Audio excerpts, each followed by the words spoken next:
안녕하세요. 저는 서울에서 살고 있는 32살 남자입니다. 짧은 인생이지만 제가 살면서 오랜 시간 진짜 큰 도움을 받았습니다. 그분께 정말 감사하다는 마음을 전하고 싶어서 이렇게 그분의 선행을 널리 알려봅니다. 더불어서 저처럼 고난과 역경이 가득한 처지에 있는 사람이라도 포기하지 않고 끝까지 노력하면 언젠가는 일어설 수 있다는 희망을 담아봅니다. 저는 어릴 때부터 전국 방방곳곳을 돌아다녔습니다. 그게 여행이거나 좋은 이유라면 좋겠지만 정반대였습니다. 태어나기는 서울에서 태어났습니다. 어머니는 서울 사람이었고 아버지는 충청도 분이셨는데 아버지가 고등학교 졸업하고 서울에 일하러 가셨다가 어머니를 만나셨다고 할머니가 말씀해 주셨습니다. 아버지는 6남매 중에서도 막내였는데 참 성실하고 바보 소리를 들을 만큼 착한 분이셨답니다. 그리고 어머니는 할머니가 말씀하시길 아버지만큼이나 착한 바보였다고 하셨습니다. 바보끼리 만나서 둘 다 세상을 일찍 떠난 거라고. 고향을 떠나 서울에서 일을 하시던 아버지는 주말마다 고향에 가서 할머니, 할아버지를 만날 정도로 효자셨다고 하셨습니다.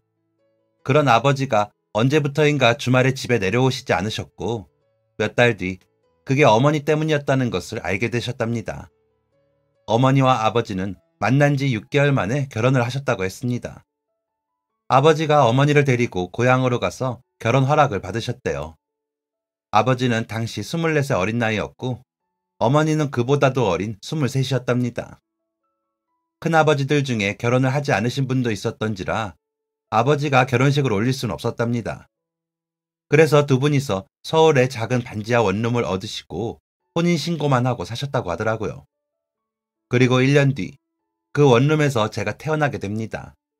물론 저는 하나도 기억이 나지 않습니다. 어머니랑 아버지가 어떤 모습이셨는지, 집은 어떻게 생겼는지, 저를 보고 어떤 표정을 하고 계셨는지. 하지만 분명한 사실은 어머니가 많이 아프셨다는 겁니다. 할머니가 말씀해 주시기로는 저를 낳은 직후에 이틀간 입원을 하시고 집에 잘 오셨답니다. 부모님이 안 계시는 어머니를 위해 친할머니께서 조리를 해주려고 저희 집에 오셨다고 했습니다. 그런데 어머니는 심하게 오한을 많이 느끼시고 피도 많이 흘리셨다더라고요. 출산 후에 당연하게 그런 줄 알았던 어머니는 꼬박 일주일을 꾹 참다가 병원에 가셨습니다. 동네 산부인과에 갔다가 대학병원으로 가보라는 얘기를 들었고 저를 품에 안은 채 할머니와 함께 대학병원에 가셨다고 했습니다. 피검사랑 MRI 소견이 좋지 않아서 검사를 위해 어머니는 입원을 하셨고 그날 밤 어머니는 돌아가셨습니다. 출산하면서 뭐가 잘못된 건지 원래 지병이 있으셨던 건지 알 수가 없었습니다. 뭐가 그리 급하셨는지 그렇게 어머니는 저를 낳으시고 열흘 만에 세상을 떠나셨습니다. 당시에 농사를 지으셨던 할머니는 어머니의 장례를 마치고 어쩔 수 없이 고향으로 돌아가셔야 했습니다. 아버지가 혼자서 저를 감당하셔야 했습니다. 엄마가 없는 것도 모르는 저는 아마 끊임없이 울어댔을 거고 저를 키우며 일은커녕 잠도 잘 수 없으셨을 아버지는 아내를 잃은 슬픔을 느낄 틈조차 없으셨겠죠. 저는 그렇게 100일까지 아버지 손에 컸습니다. 하지만 아버지는 더는 버틸 수가 없으셨답니다. 저를 키우려면 돈이 필요했고 돈을 벌기 위해 일을 하셔야 했으니까요. 결국 저와 아버지는 이사를 가게 되었습니다. 구미에 있는 첫째 큰아버지 댁으로 가게 되었습니다. 첫째 큰아버지는 아버지보다 13살이나 많으셨습니다. 큰엄마께서 아기를 좋아하기도 하셨고 큰아버지가 구미에서 작은 공장을 하고 계셔서 가게 된 것이었습니다. 아버지는 첫째 큰아버지의 공장에서 일을 하셨고 저는 그렇게 첫째 큰엄마 손에 자랐습니다. 친척 누나들이 저를 끔찍하게 예뻐했다는데 저는 기억이 나지 않습니다. 그런데 제가 두 돌이 조금 안 되었을 때 큰아버지의 공장에 좀 문제가 생겼습니다. 잘 살던 큰아버지 집에 위기가 찾아왔고 더 이상 저희를 부양하기 어려운 처지에 놓여지셨습니다. 하는 수 없이 저희는 한 번 더 거처를 옮기게 되었습니다. 이번에는 안산에 있는 넷째 큰엄마 댁이었습니다. 넷째 큰엄마는 6남매 중에서도 특히나 아버지를 예뻐하셨던 분이셨다고 했습니다.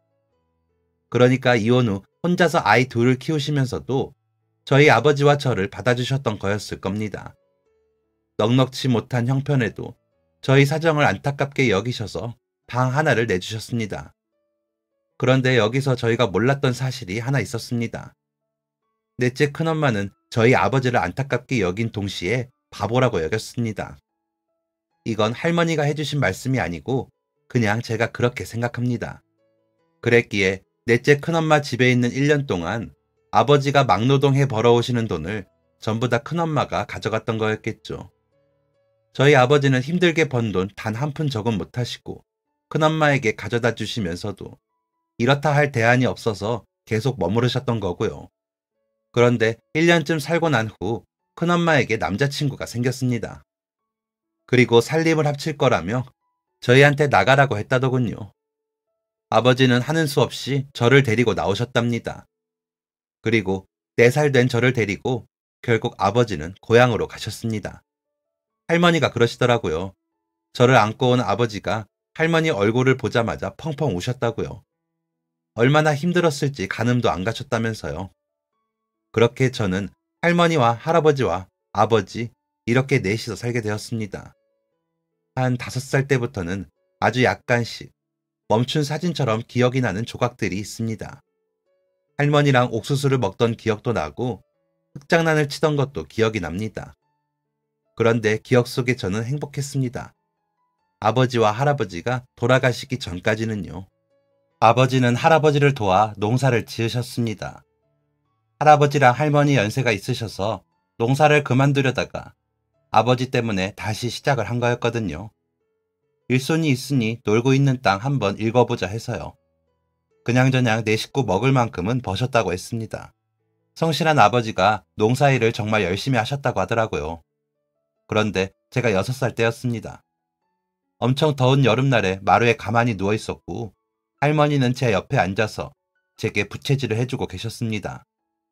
그때 누가 저희 집으로 뛰어왔습니다. 시골길이라 다 흙이랑 모래들로 되어 있어서 소리가 바로 들렸거든요. 오래된 옛날인데도 그날이 생생하게 기억이 납니다. 종종 보던 마을 아저씨였는데 아저씨가 옷이 땀으로 흠뻑 젖어 있었습니다. 얼른 오세요. 지금 큰일 났어요. 아저씨는 말을 더듬으면서 신발도 벗지 않은 채 저희 집으로 들어와 할머니를 끌고 가셨습니다. 저는 할머니 뒤를 쫓아서 뛰어나갔습니다. 마을 입구 쪽으로 냈다 달려갔습니다. 할머니가 그렇게 빨리 뛰는 걸 본 적이 처음이었고 제가 그렇게 빨리 달린 것도 처음이었습니다.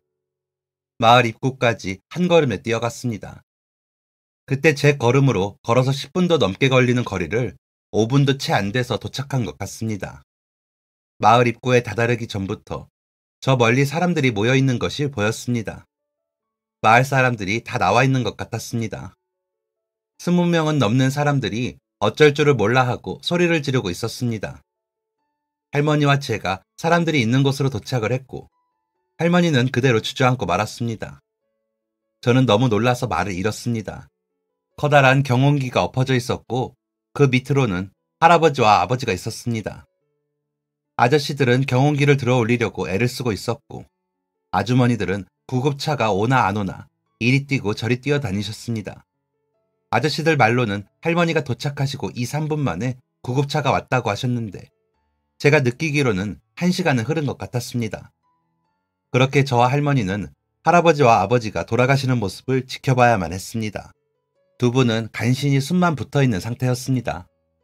응급실로 이송이 되는 중 할아버지는 구급차 안에서 아버지는 응급실에 도착하시자마자 세상을 떠나셨습니다. 그렇게 저와 할머니만 남게 되었습니다. 할아버지와 아버지의 영정사진이 나란히 놓여졌습니다. 그 모습이 너무 무서워서 할머니 옆에만 꼭 붙어 있었습니다. 아버지를 제외한 5남매가 모였고 장례가 끝나기도 전에 장례식장 한복판에서 가족회의가 시작되었습니다. 할아버지의 보험금과 재산에 관련된 얘기였습니다. 할머니 옆에 꼭 붙어있던 6살이었던 저는 그 내용들을 모두 들을 수밖에 없었습니다. 할아버지의 재산이 그리 많지 않았던 걸로 알고 있습니다. 농사 지으면서 6남매 모두 고등학교까지 마쳤고 그중 둘은 대학까지 보냈으니 모아둔 돈이 아주 많지는 않았을 겁니다.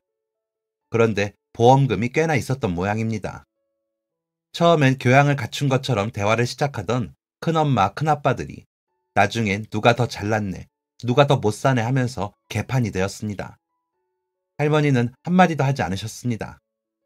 감정이 상할 대로 상한 큰아빠와 큰엄마들이 이번엔 갑자기 제 얘기를 꺼냈습니다. 재욱이 아들은 어쩔 건데요? 저거 그대로 어머니 밑에 있게 할 거예요? 어머니가 지금 칠순이신데 쟤를 어떻게 봐요? 큰엄마 큰아빠들이 일제히 저를 쳐다보던 그 눈을 잊지를 못합니다. 갑자기 다들 저마다의 딱한 사정을 말하며 저를 책임지지 않으려 애를 썼습니다. 또다시 상황은 개판으로 흘러갔습니다. 이때 가만히 계시던 할머니가 책상을 쾅 치며 일어나셨습니다. 누가 내 손주 니들한테 책임져 달라고 했냐? 내가 키울 거요, 내가. 이 빌어먹을 것들, 이 빌어먹을 놈의 자식들. 네, 돈 달라, 도와달라 일절 안 할 테니 다시는 내 눈앞에 띄지 마. 할머니가 장례식장 밖으로 성큼성큼 나가셨고 저는 할머니 뒤를 쫓아갔습니다. 큰아빠 큰엄마들은 서로 눈치만 볼 뿐 그 누구도 엉덩이를 떼지 않았습니다. 할머니는 자식들에게 심한 배신감을 느끼시고 등을 돌린 채 저를 지켜주는 것을 선택하셨습니다. 할아버지, 아버지 죽음에 대한 충격이 컸던 저는 말을 잃었습니다. 아예 한마디도 하지 못했습니다. 6살 때부터 3, 4년을 그랬습니다. 제가 시내에 있는 유치원을 다니고 있었거든요. 원래 아버지가 자전거에 태워서 저를 등하원을 시켜주셨었는데 돌아가신 뒤로는 할머니가 제 등하원을 도와주셨습니다. 워낙 시골이라 유치원 버스가 저희 집까지 오질 않았거든요. 그래서 할머니와 매일 1시간씩 걸어서 유치원에 갔습니다. 언제는 이런 생각을 했습니다. 할머니는 나를 데려다주고 그 긴 길을 혼자 가시겠구나 하고요.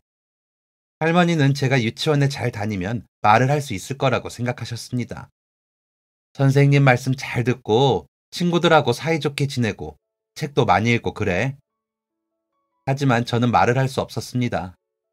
잘은 기억이 안 나지만 그냥 말이 안 나왔습니다. 입안에 딱풀을 붙인 것처럼 꽉 붙어버렸습니다. 의사 선생님은 이런 경우가 종종 있다고 재활을 하면서 지켜보자고 하셨는데 저희는 병원에 갈 돈이 없었습니다.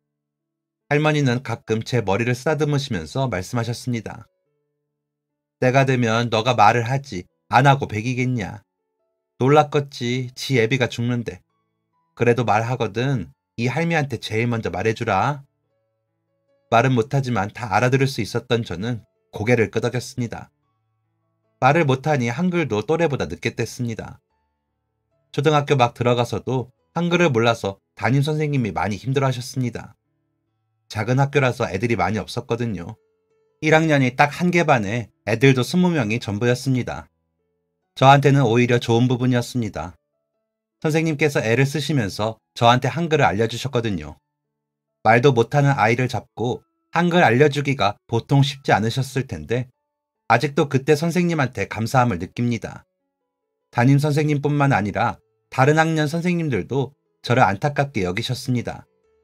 작은 학교의 작은 마을이니 제 사정을 다 아셨겠죠.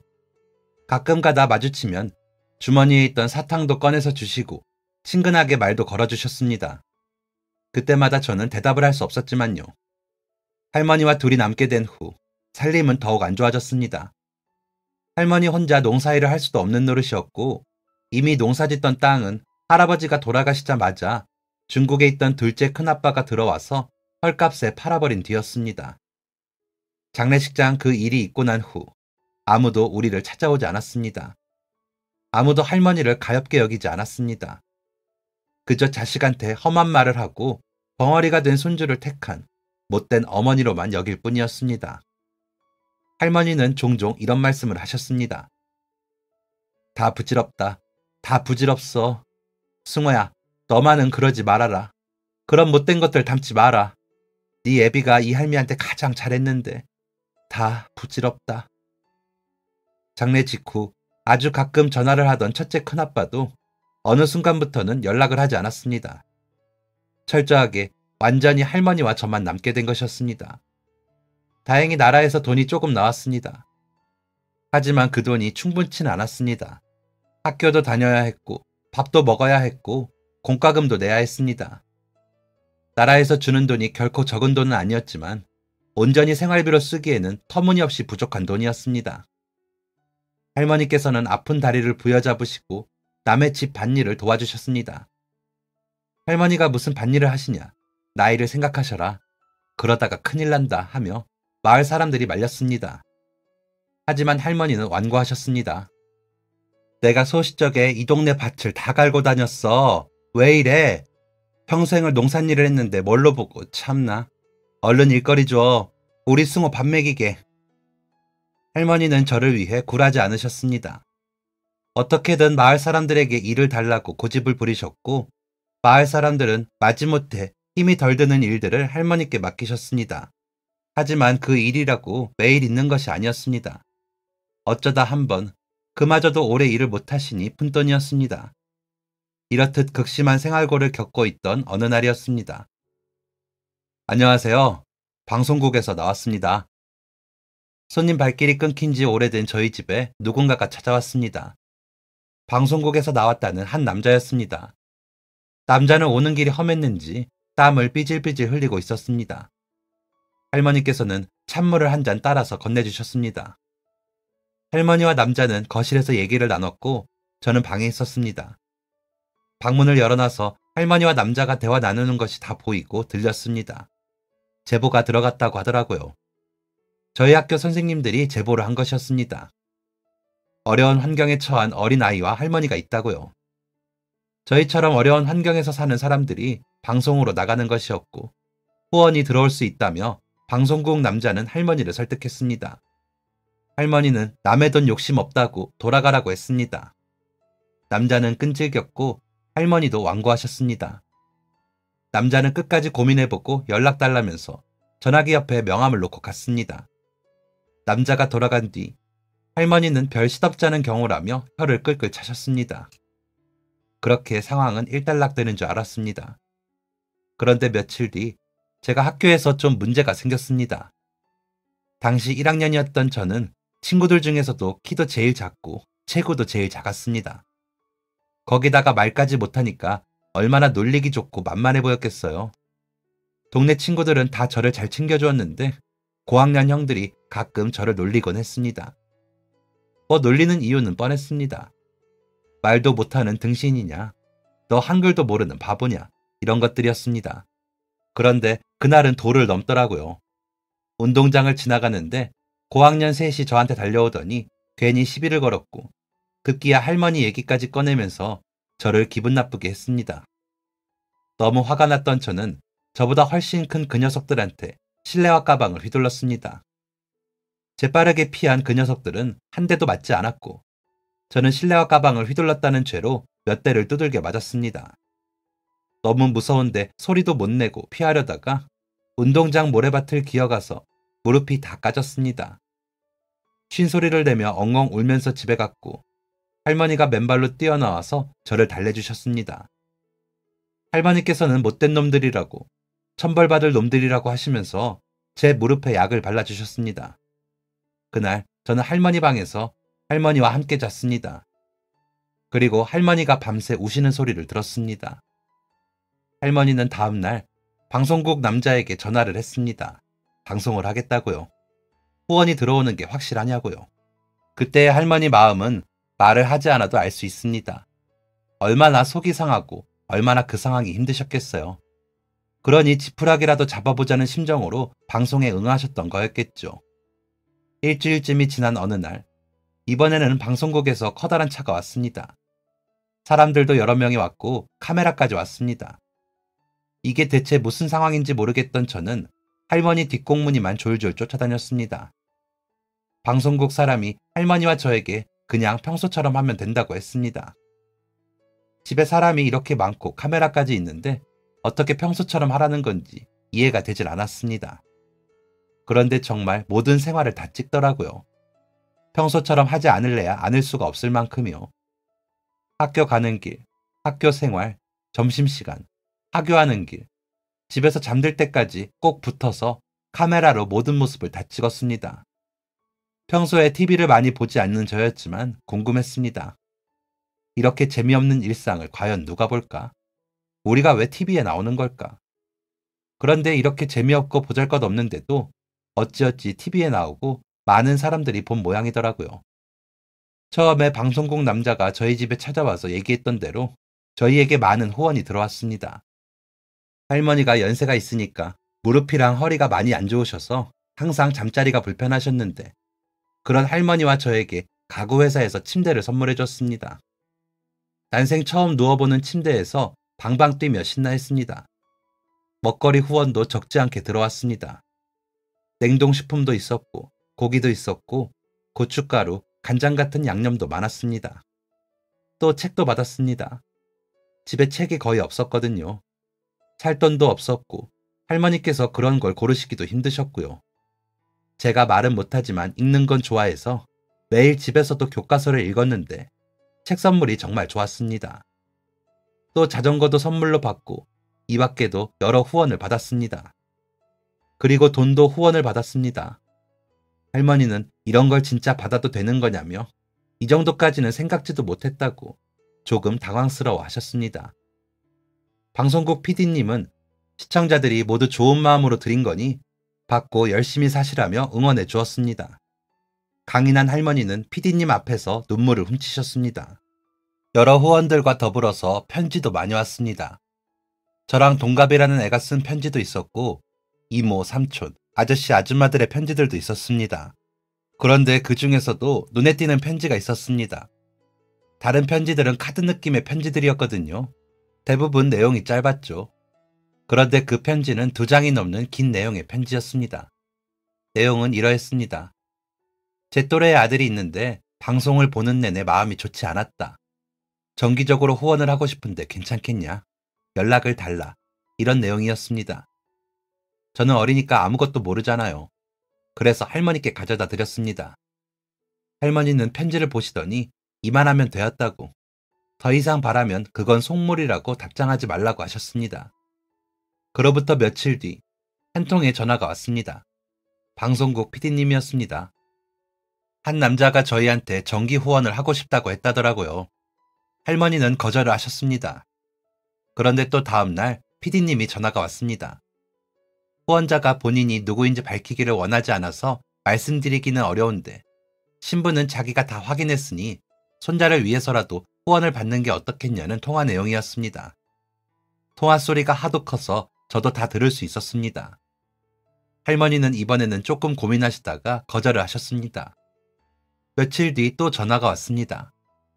손자가 성인이 되기 전까지만 후원을 해주기로 했다고, 할머니께도 손자한테도 그게 좋을 거라고 받으라고 계속 설득을 했습니다. 전화하시는 내내 할머니가 저를 물끄러미 바라보셨습니다. 그리고는 PD님께 알겠다고 하셨습니다. 저는 혼자 속으로 생각했습니다.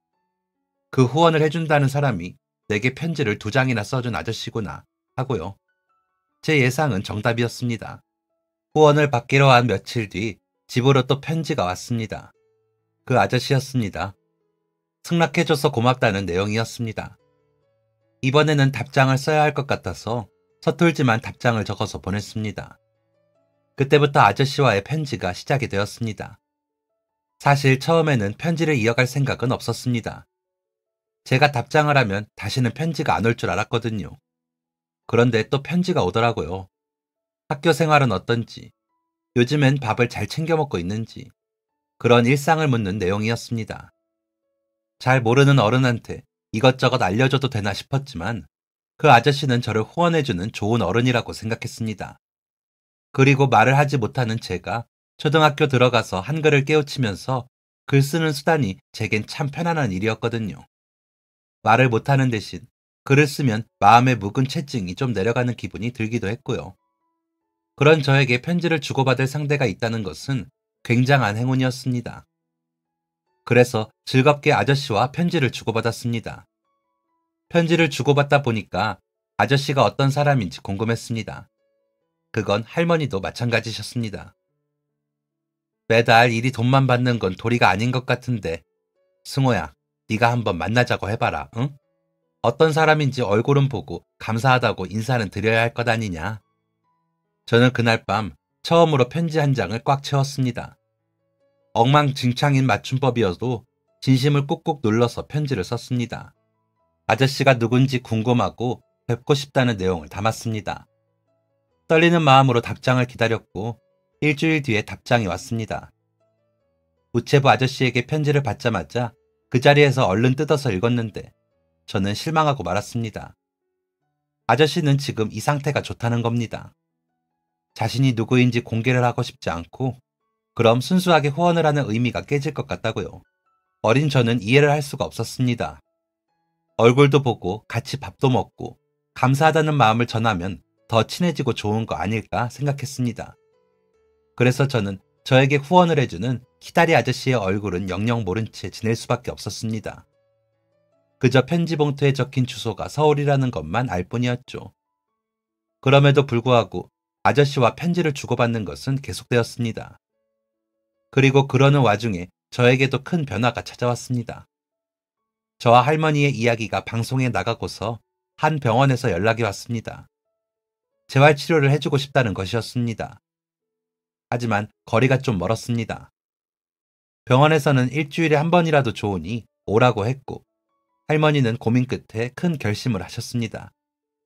일주일에 한 번, 매주 월요일마다 저를 데리고 버스를 3번이나 갈아타고 병원에 가셨습니다.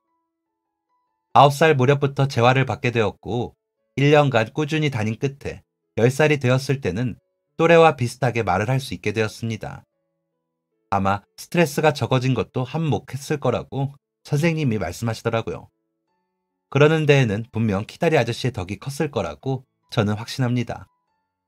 말을 못한 탓에 학교에서 은근하게 따돌림 아닌 따돌림을 당하던 저는 말을 할 수 있을 무렵부터 친구들과 잘 어울릴 수 있었습니다.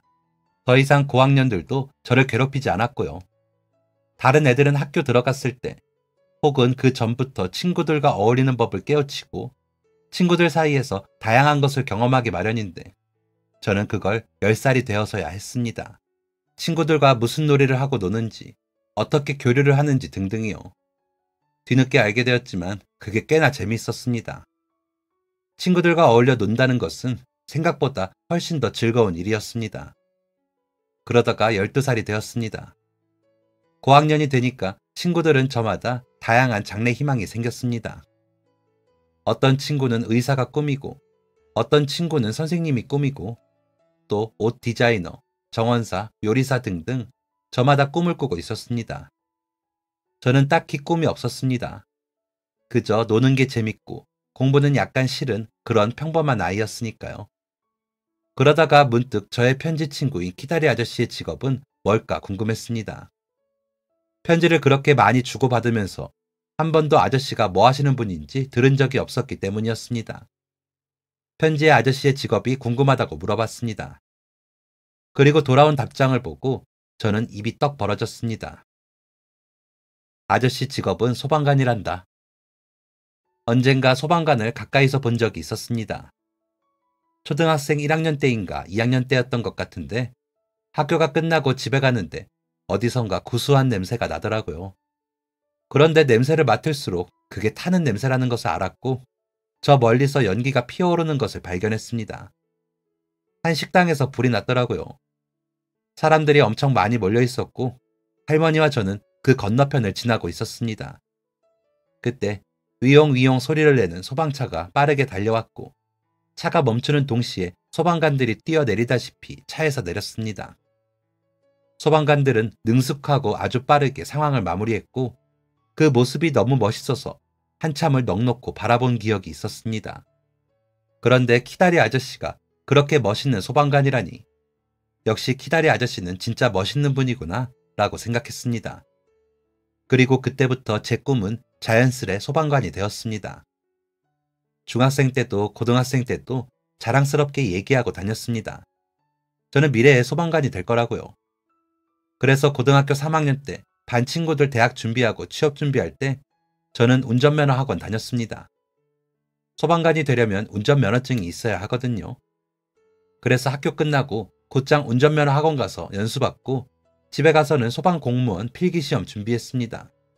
틈틈이 운동도 했고요. 어릴 적 세웠던 제 계획은 나름 철저했습니다.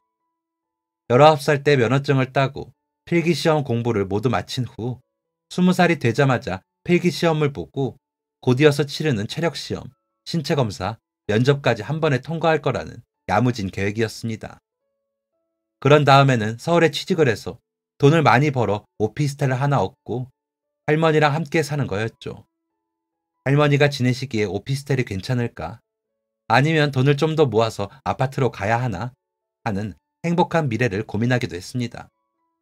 그런데 20살이 되기 직전 학교를 마치고 집에 돌아왔는데 할머니께서 평소답지 않게 방에서 주무시고 계시더라고요. 피곤하신가 생각했지만 뭔가 이상했습니다.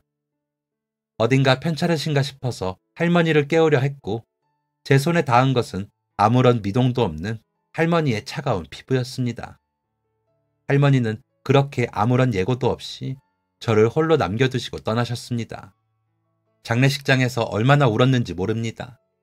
너무 울어서 누가 왔는지 기억도 나지 않고 어떻게 시간이 흘렀는지도 모르겠습니다. 장례를 마친 뒤에도 할머니가 없는 집에서 홀로 할머니 베개를 끌어안고 몇 날 며칠을 울었습니다. 학교 선생님과 친구들이 멀리 있는 저희 집까지 찾아와서 저를 위로해 주었습니다.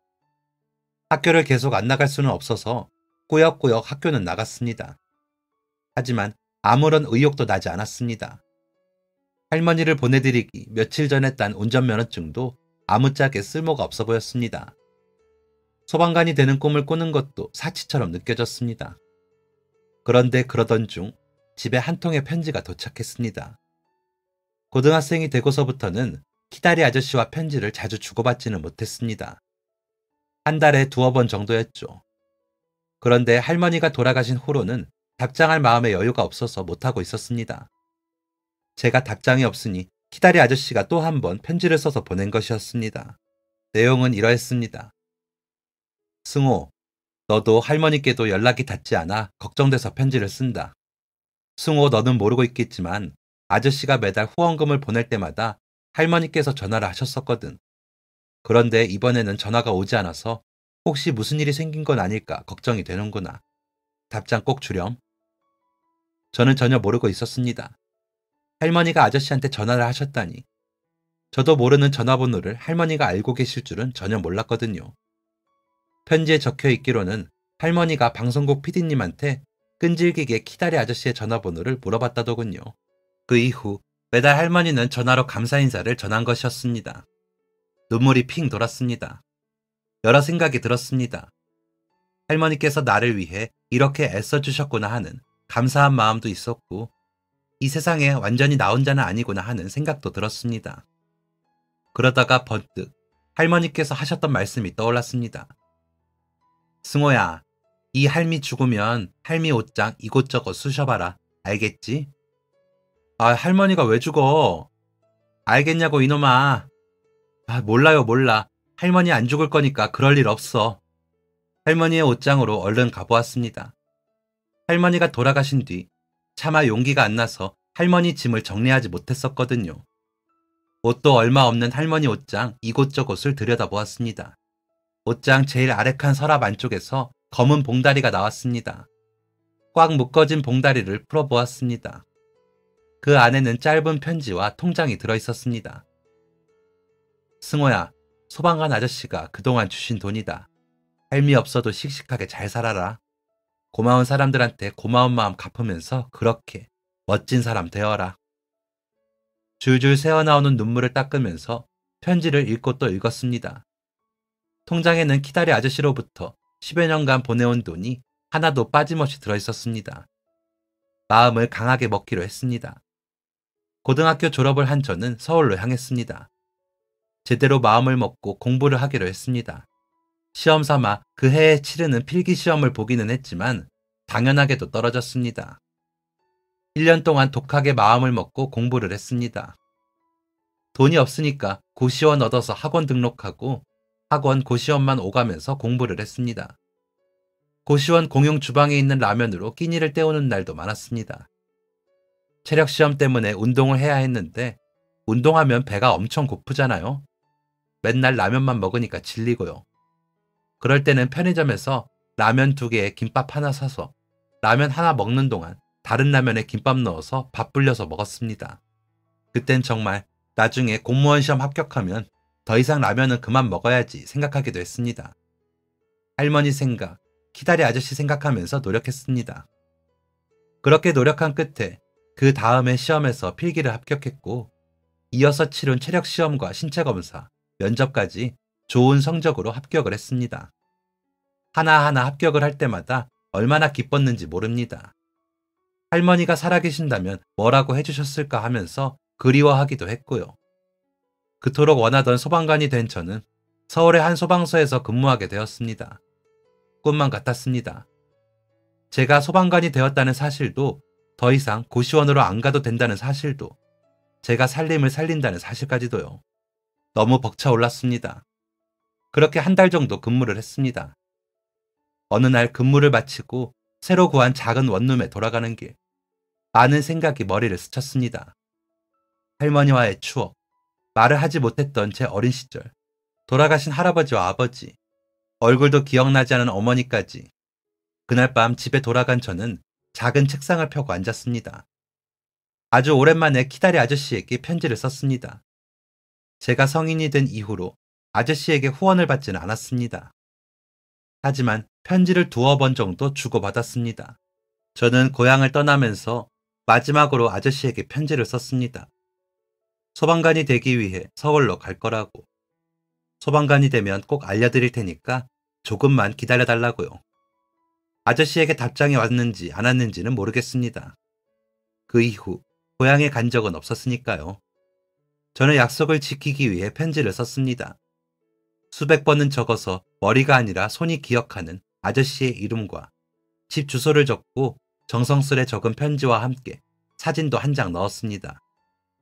소방서에서 다른 소방관분들과 다 같이 찍은 사진이었습니다. 아저씨가 보시면 자랑스러워 하실 것 같아서 처음으로 제 사진을 함께 보냈습니다. 며칠 후 아저씨에게 축하한다는 편지가 왔습니다. 사실 내심 기대했습니다. 이제는 아저씨가 모습을 드러내지 않으실까 하는 기대가 있었습니다. 하지만 아저씨는 끝까지 만남을 원하지 않으셨고 은혜를 갚는 것도 원치 않으셨습니다. 하지만 마음이 편치 않았습니다. 어떻게 하면 아저씨께 은혜를 갚을 수 있을까 고민을 하면서 시간이 흘렀습니다. 어느새 근무한 지 1년이 지났습니다. 저희 소방대원분들 중에서 가장 연장자셨던 분이 있으셨습니다. 정말 정의롭고 사명감도 높으신 분이었습니다. 제가 처음에 들어가서 실수도 많이 했고 모르는 것도 많았는데 그때마다 친절하게 잘 알려주셔서 제가 많이 따르고 존경했던 분이었습니다. 그런데 제가 입사한 지 1년째 되던 해에 정년퇴직을 해야 하셨습니다. 마지막 근무하시는 날 모여서 회식을 하게 되었습니다. 저는 다음 근무가 있어서 술은 안 먹고 고기 열심히 굽고 먹고 했습니다. 그 선배님께서는 술을 많이 마시셔서 엄청 취하셨더라고요. 그런데 갑자기 제 옆에 앉으시더니 씩 웃으면서 말씀하셨습니다. 승호야, 사실 나다. 예? 뭐 말씀하시는 겁니까? 너 많이 컸네, 자식. 나라고 임마, 네가 키다리 아저씨라고 부르는 사람. 예? 깜짝 놀라서 소리를 질렀는데 선배님은 그대로 취해서 잠이 드셨습니다. 내가 지금 뭘 들은 건가? 그날 근무하면서 계속 생각이 났습니다. 진짜인가? 아닌가? 장난인가? 진심인가? 혼란스러웠습니다. 근무가 끝나고 집에 가서도 계속 멍했습니다. 전화를 드릴까 말까 고민을 하던 그때 선배님에게 전화가 왔습니다. 하하하, 많이 놀랐지? 아휴, 내가 술 취해서 헛소리했구나. 진짜입니까? 진짜예요? 야 임마, 당연히 장난이지. 거짓말하지 마세요. 저한테 키다리 아저씨가 있다는 거 아무한테도 말한 적 없는데요. 아무튼 이 술이 말썽이라니까. 너무너무 신기해서 심장이 벌렁거릴 정도였습니다. 8살 때부터 저를 후원해 주셨던 키다리 아저씨와 1년 동안이나 같은 소방서에서 근무를 했는데 몰라 배웠다니. 왜 몰랐을까 아쉬운 마음도 있었고, 전국에 소방서가 얼마나 많은데 어떻게 같은 소방서에서 근무를 할 수 있는지 인연이 신기해서 소름이 돋을 정도였습니다. 며칠 뒤 저는 키다리 아저씨를 만나러 갔습니다. 분명 1년 동안 수없이 본 얼굴인데 뭔가 어색한 기분이었습니다. 선배님은 익숙한 모습으로 웃으면서 앉아 계셨고 저는 감사의 인사를 건네자마자 눈물이 터져버렸습니다. 그동안 진짜 감사했습니다. 선배님 아니었으면 저 이렇게 크지 못했을 거예요. 에휴, 뭘 또 그렇게까지. 정말 감사합니다. 진짜 감사합니다. 우습게도 고깃집에서 눈물을 펑펑 쏟으면서 얘기를 했습니다. 그날 키다리 아저씨와 저는 많은 이야기를 나눴습니다. 아저씨가 제 방송을 봤던 그 순간의 마음도 전해들을 수 있었고 예전에 나누었던 편지 내용도 다시금 떠올렸습니다. 벅찰 만큼 기뻤습니다. 제게 이런 소중한 분이 이렇게 가까이 계신다는 사실만으로도 너무 큰 위로였고 큰 힘이 되었습니다.